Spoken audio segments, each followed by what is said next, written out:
Unpopular opinion. Too much of anything. Really. I actually transitioned from relaxed hair into natural hair in 2018. So this will make it 6 years that I've been a natural hair girl. I'm going to be sharing 4 tips that have helped me grow my hair, retain length, maintain volume, and reduce breakage. So let us get into it.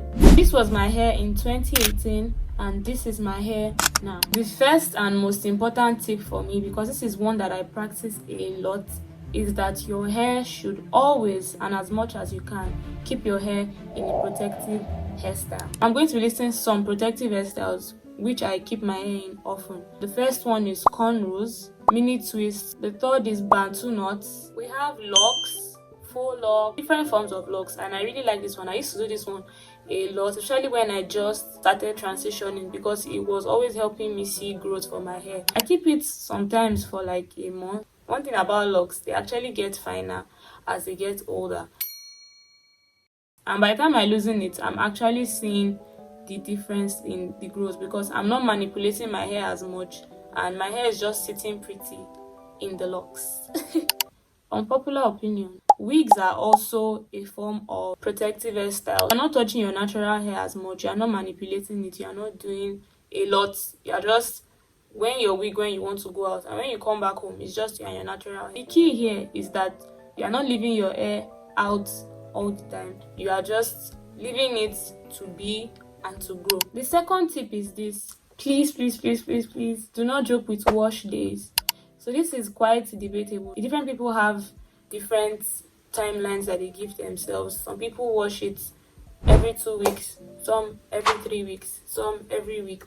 But me, I prefer to go with every 2 weeks as much as I can. When you are in a very comfortable space and there's nothing hindering you, please try as much as you can to always have your wash days regularly. Wash days help you to clean up your scalp and allow your hair breathe. For instance, you've done the first step, which is to keep your hair in a protective hairstyle. Perhaps again, when your hair was in this style, you were probably oiling it or using some treatments or something you're just applying on your hair to keep feeding it while it is in that protective hairstyle. The next thing you should do is to wash your hair. While you are trying to grow your hair, in the same way, you are also clogging your scalp.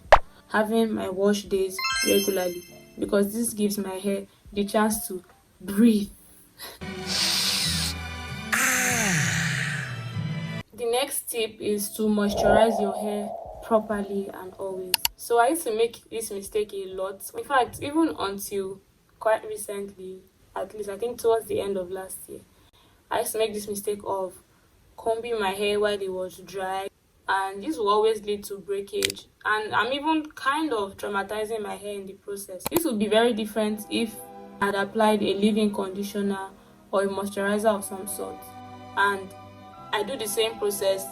The comb is going in through my hair much more seamlessly and everybody is fine. So I've learned that moisturizing my hair is very important. Most times try to moisturize the tip of your hair, not necessarily your scalp, because we don't want the scalp, like the hair close to the scalp itself, to be extremely wet so that we don't have itchiness and irritation after the hair is made. So in essence, what I'm trying to say is this: moisture helps us to better handle our hair, to reduce shedding and breakage. Shedding especially is not totally a bad thing, because your hair would still shed even when you put all these precautions in place. What we are trying to avoid is having too much breakage or your hair shedding so much that you cannot properly retain length or volume in the long run. So lastly, what I want to say, the last tip I'm going to give today, is that you should implement natural hair treatment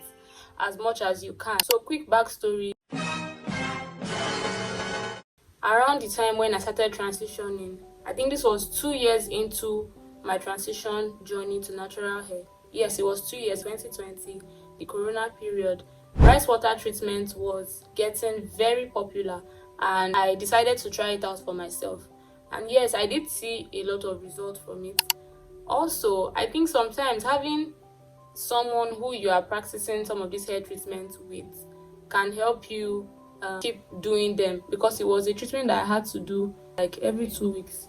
So I used to do it then with my sister. And this is just another bonus tip. If you feel like, oh, you might not be as motivated to practice this, maybe it's just too much, it's a lot of work and everything, you can look for someone who is also looking for a similar result, maybe more length, more volume, growth in general, and you guys, both of you, can maintain these natural hair treatments that you found. But as for me, or me then, I wanted to see length. I wanted the hair to grow, so I was very, very self-motivated. I used to make use of the rice water treatment a lot, and I did see results. Now, let us pause. Another thing I noticed was that I was starting to do it too often. Let me just say this: moderation is very key when you are using any of these natural hair treatments. Too much of anything is very, very bad. So please always try to be very moderate with how you use any hair treatments or even hair products. While I was getting the desired length that I wanted, I also noticed that my hair wasn't looking as healthy as I would have liked it. It was looking kind of thinned out and dried out a bit.